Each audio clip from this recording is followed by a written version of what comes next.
Ngayon na nagluluto tayo ng adobo ng ano. Minsan ako nag-adobo ng ano. Not all the time na kakain tayo ng manok kasi minsan nagkakaroon tayo ng allergy.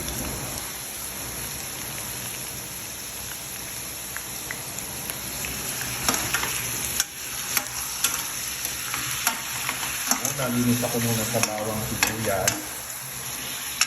Pata natin sa bawang sibuyas ito.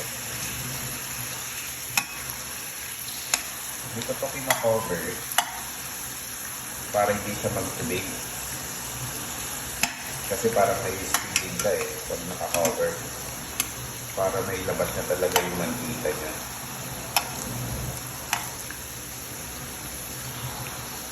Kumbaga yung batas ng manok.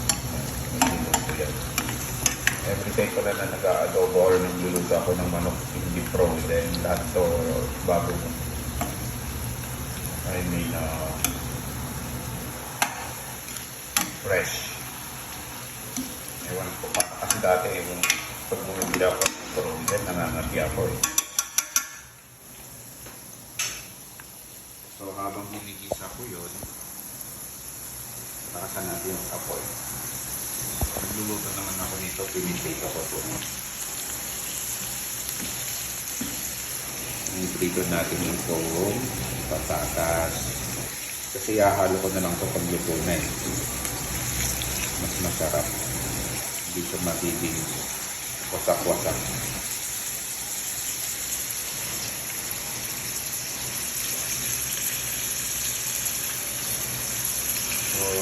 So, habang niluluto natin yan, lalagyan naman natin ng asin. Konting asin lang. Kasi lalagyan pa natin ito ng toyo. This is my second video lang. Siguro next mag-upgrade tayo. Kasi hindi naman talaga ako vlogger Pero magaling ako magluto.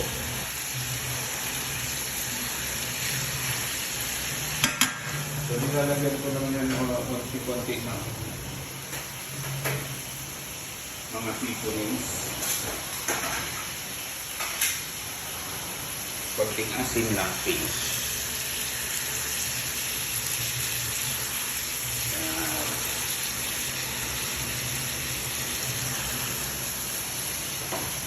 Diyan ko na ako maglagay ng mga preservatives or pampalasa.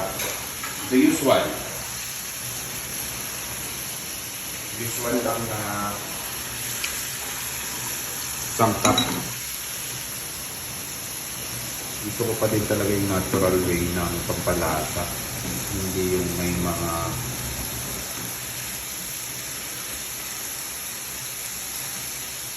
granules. Kundi normal salt, suka at saka toyo. Ayan, medyo naluluto-luto na yan.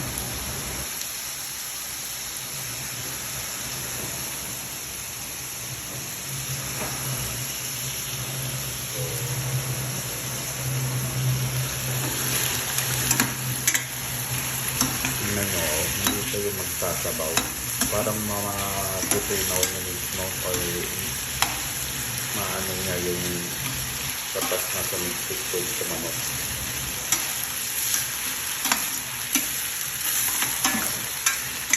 Alalay lang ng apoy kasi isi-simmer pa natin to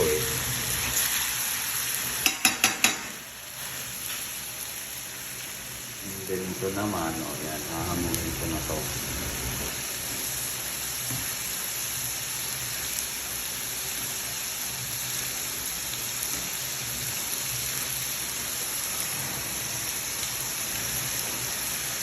Isahang linisan lang ng kalan niya na kasi luto ako ng luto.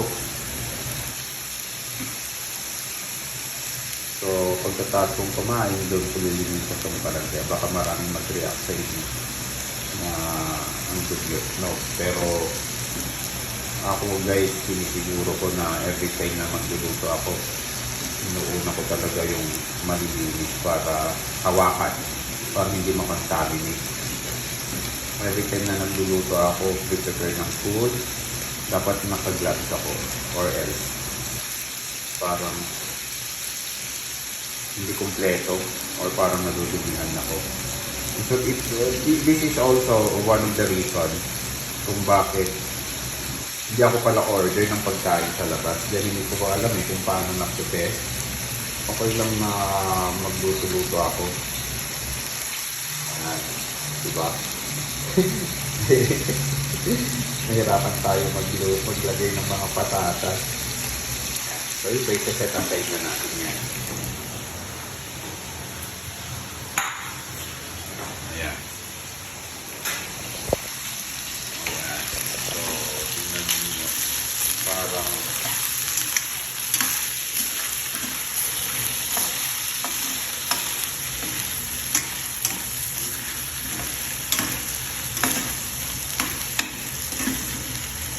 ito okay na dumikit-dikit yung mga yan kasi magpapalasa eh. Ayun ang sikreto ko kung nagigisa-gisa ako. Yung mga dumidikit sa hindi ko kinukuskus na yan kasi pag nilagyan natin ng mga sauce or toyo, suka at saka tubig, mahalo na yan.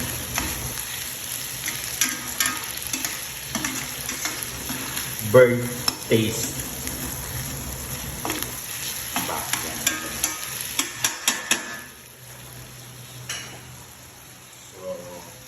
Nalagyan naman natin ng paminta.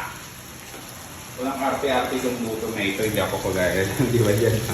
Nakaset. Hindi. Tansya-tansya ko lang ito. Hindi naman sa tansya-tansya. Gamay ko na eh.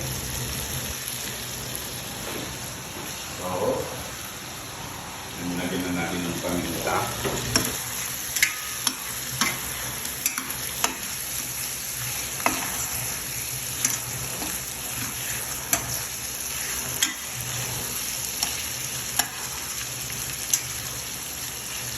Lalasa na yan.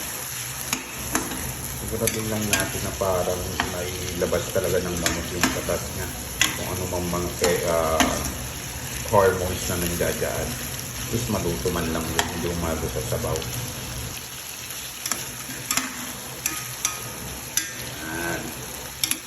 Panti-panti na naluluto.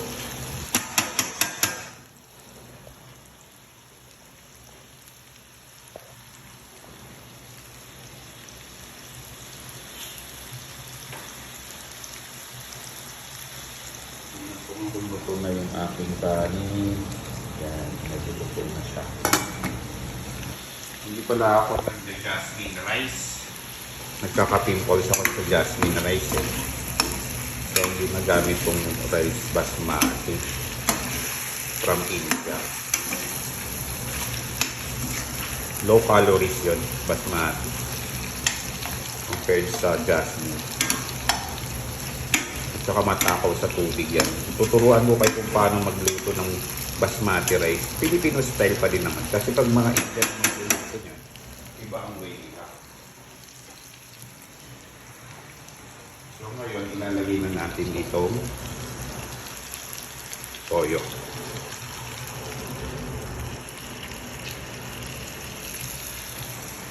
And then, ilalagay na rin natin ang suka.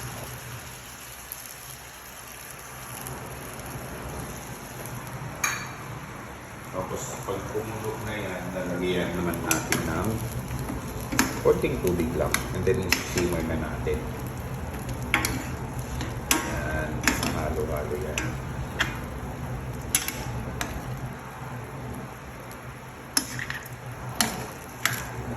Ginamit ko palang mantika dito is olive oil.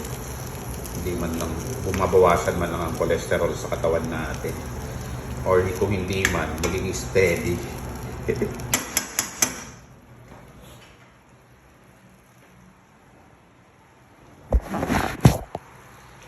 Pinunasan ko lang yung camera guys para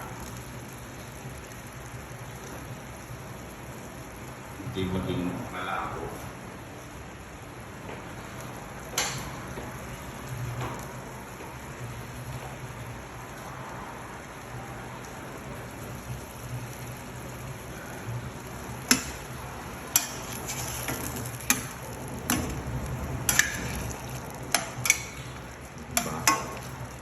Tapos simmer ko to ng mga 30 minutes. Gusto ko kasi ang manok is lutong-luto talaga. Or every time na nagluluto ako, hindi ako masyado sa mga raw. Sensitive tayo sa mga yan eh. So yan, tapos i-high-heat ko lang yan para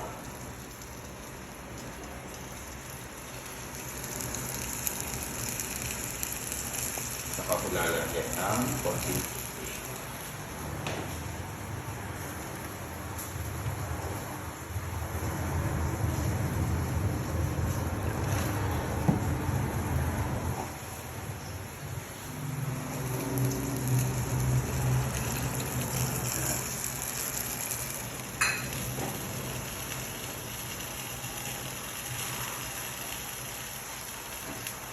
Ini-high-heat ko yan guys para kasi pansin nyo ba iba ang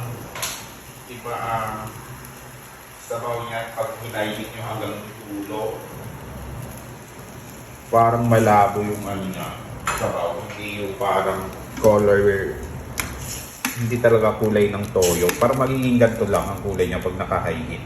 Pero tingnan niyo pag naluto na ito mamaya, hindi magandang kulay ito.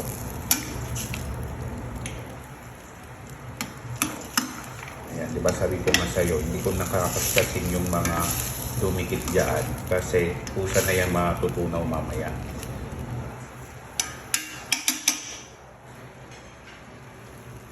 And then, lalagyan lang natin ng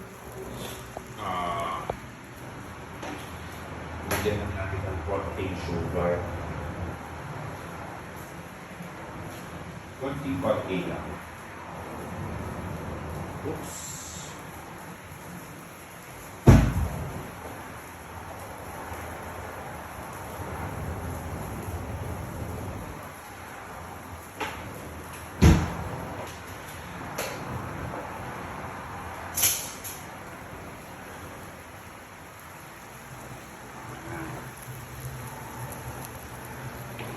Isa.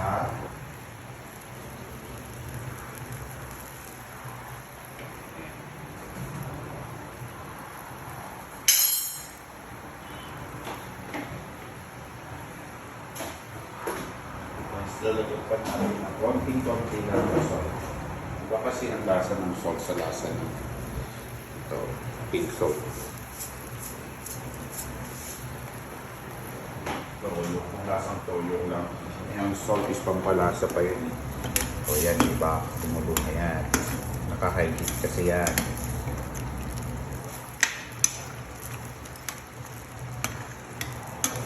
So ngayon, pag nakaano na yan, hindi ako nagdadagdag ng laurel. Ayaw ko ng lasa na mabango.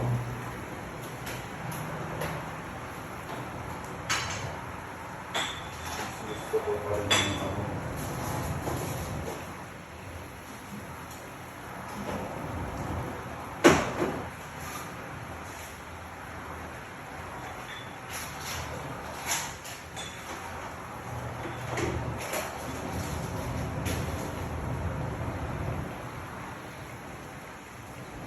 ngayon, hinaan na natin sa super hina.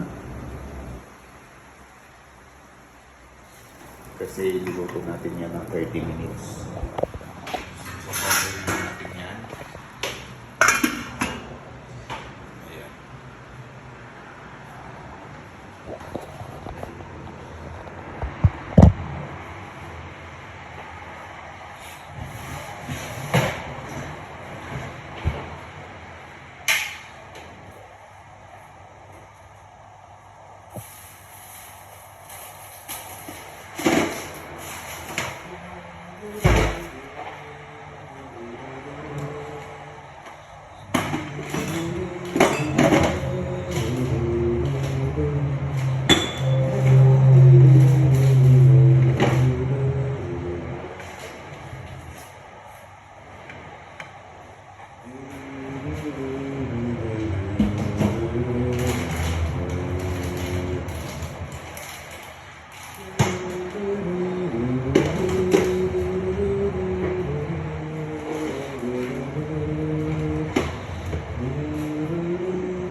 Silipin lang natin.